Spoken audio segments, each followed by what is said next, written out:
ఇప్పుడే సరిగ్గా 10 నిమిషాల క్రితం సుప్రీంకోర్టులో చాలా బలమైన వాదోపవాదాలు జరిగిన పిదప సుప్రీంకోర్టు ఫైనల్గా జడ శ్రావణ్ కుమార్ గారు వేసిన పిటిషన్ని కొట్టివేయటం జరిగింది. గతంలో స్టే ఎందుకు వచ్చిందో కూడా నేను కొన్ని ప్రెస్ మీట్స్లో చెప్పాను. హైకోర్టులో జరిగిన విషయం అక్కడ తెలియచేయకుండా ex parte status quo order తీసుకోవడం జరిగింది. ఖచ్చితంగా విచారణకు వచ్చినప్పుడు విజయం శ్రీరామునిదే అని చెప్పి నేను స్పష్టంగా పేర్కొనటం జరిగింది.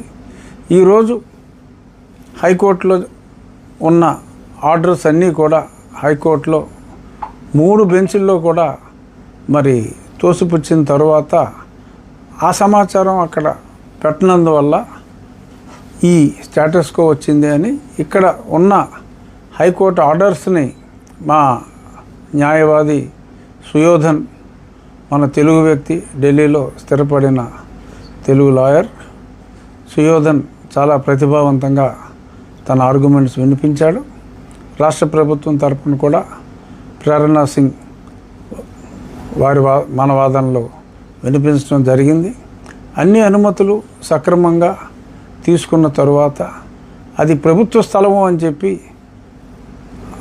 శ్రవణ్ కుమార్ గారి తరపు వాదించిన న్యాయవాదులు మాట్లాడితే 90 సంవత్సరాలుగా అది ప్రభుత్వ స్థలమే. ప్రభుత్వ స్థలంలో ఉన్న దేవాలయ స్థానంలో మళ్ళీ తిరిగి దేవాలయం కట్టుకుంటే దానికి అభ్యంతరం ఏమిటి అని చెప్పి సుప్రీంకోర్టు కూడా ప్రశ్నించి ఆ పిటిషన్ని కొట్టివేయటం జరిగింది. ఆల్రెడీ చెప్పాను నేను, గన్నవరం దగ్గర దేవాలయం వేగవంతంగా పూర్తవుతుందని. సుమారు 70% పనులు అయిపోవచ్చుని. మిగిలిన 20% కూడా రాబోయే నెల రోజుల్లో పూర్తయిపోతాయి. ఒక సైట్లో గతంలో ఫౌండేషన్ వర్క్ ఆల్మోస్ట్ పూర్తి చేసాం. ఇంకొన్ని ఫౌండేషన్ వర్క్స్ రేపు ఉదయాన్నే మళ్ళీ తిరిగి పనులు సైట్లో పునఃప్రారంభించి 2 వారాల తర్వాత ఎరెక్షన్, అంటే ఏ రాయికి ఆ రాయి నమూనా ప్రకారం కృష్ణశిలతో గన్నవరంలో రెడీ అయిన స్టోన్స్ అన్నీ ఆ డిజైన్ ప్రకారం తీసుకొచ్చి అతి త్వరలో, అంటే మా ఎస్టిమేషన్ గతంలో చెప్పినట్టే ఎటువంటి ఆలస్యం జరగదు, నవంబర్ నెలకి పూర్తి చేస్తామని చెప్పాను.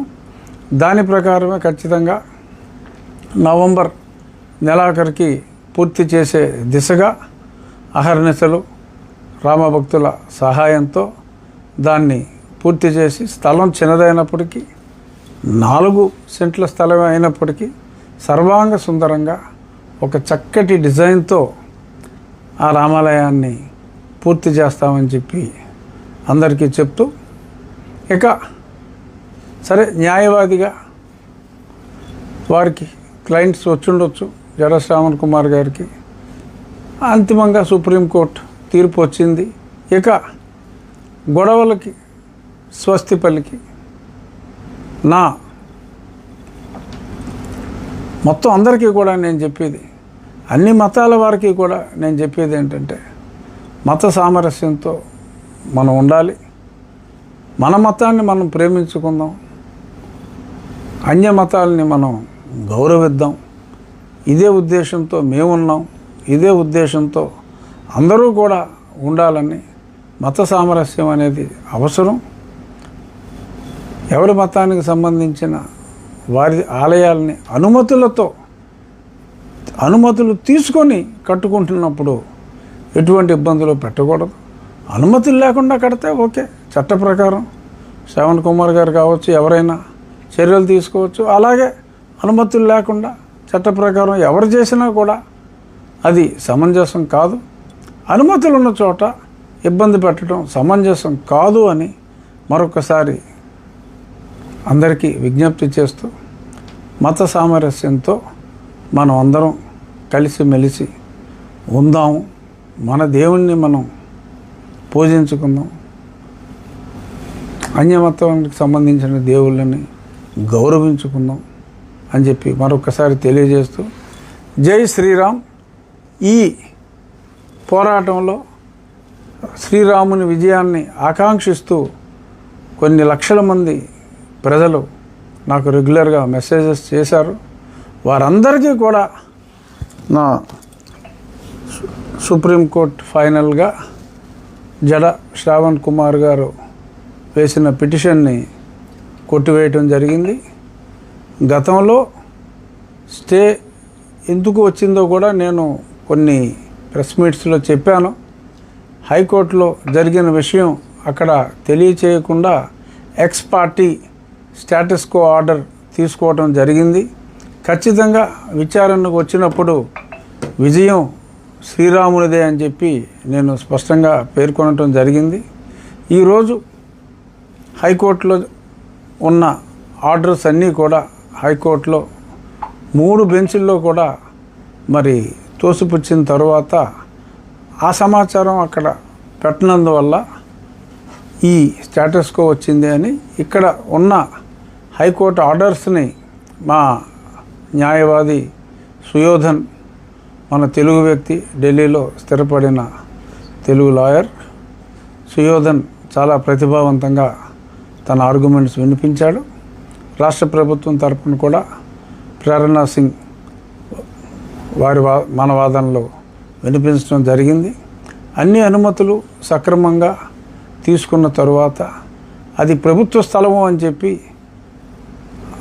శ్రవణ్ కుమార్ గారి తరపు వాదించిన న్యాయవాదులు మాట్లాడితే 90 సంవత్సరాలుగా అది ప్రభుత్వ స్థలమే.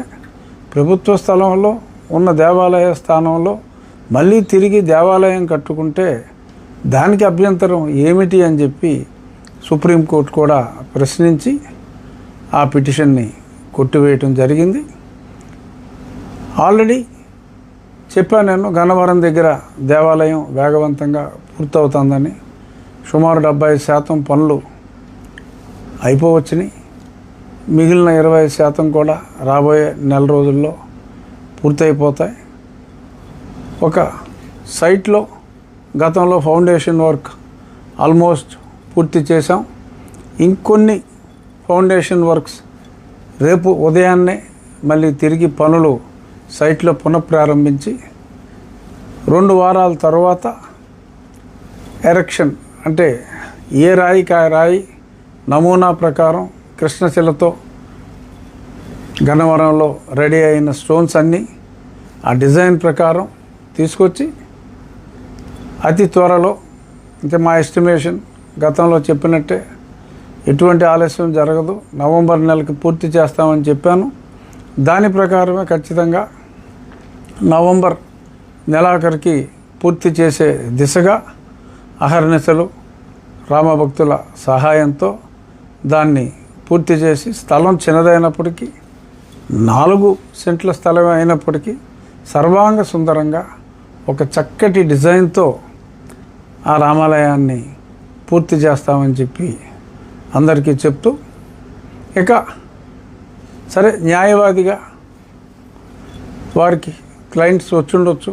జడ శ్రావణ్ కుమార్ గారికి అంతిమంగా సుప్రీంకోర్టు తీర్పు వచ్చింది. ఇక గొడవలకి స్వస్తి పలికి నా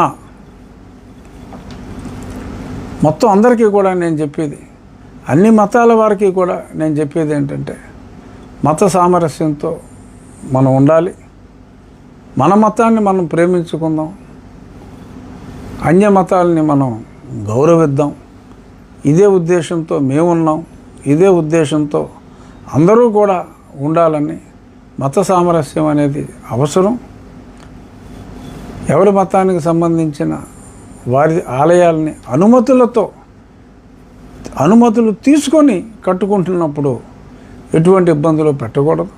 అనుమతులు లేకుండా కడితే ఓకే, చట్ట ప్రకారం శ్రవణ్ కుమార్ గారు కావచ్చు, ఎవరైనా చర్యలు తీసుకోవచ్చు. అలాగే అనుమతులు లేకుండా చట్ట ప్రకారం ఎవరు చేసినా కూడా అది సమంజసం కాదు. అనుమతులు ఉన్న చోట ఇబ్బంది పెట్టడం సమంజసం కాదు అని మరొకసారి అందరికీ విజ్ఞప్తి చేస్తూ, మత సామరస్యంతో మనం అందరం కలిసిమెలిసి ఉందాము, మన దేవుణ్ణి మనం పూజించుకుందాం, అన్యమతానికి సంబంధించిన దేవుళ్ళని గౌరవించుకుందాం అని చెప్పి మరొకసారి తెలియజేస్తూ, జై శ్రీరామ్. ఈ పోరాటంలో శ్రీరాముని విజయాన్ని ఆకాంక్షిస్తూ కొన్ని లక్షల మంది ప్రజలు నాకు రెగ్యులర్గా మెసేజెస్ చేశారు. వారందరికీ కూడా నా హృదయపూర్వక నమస్కారాలు, పాదాభివందనాలు. ధన్యవాదాలు.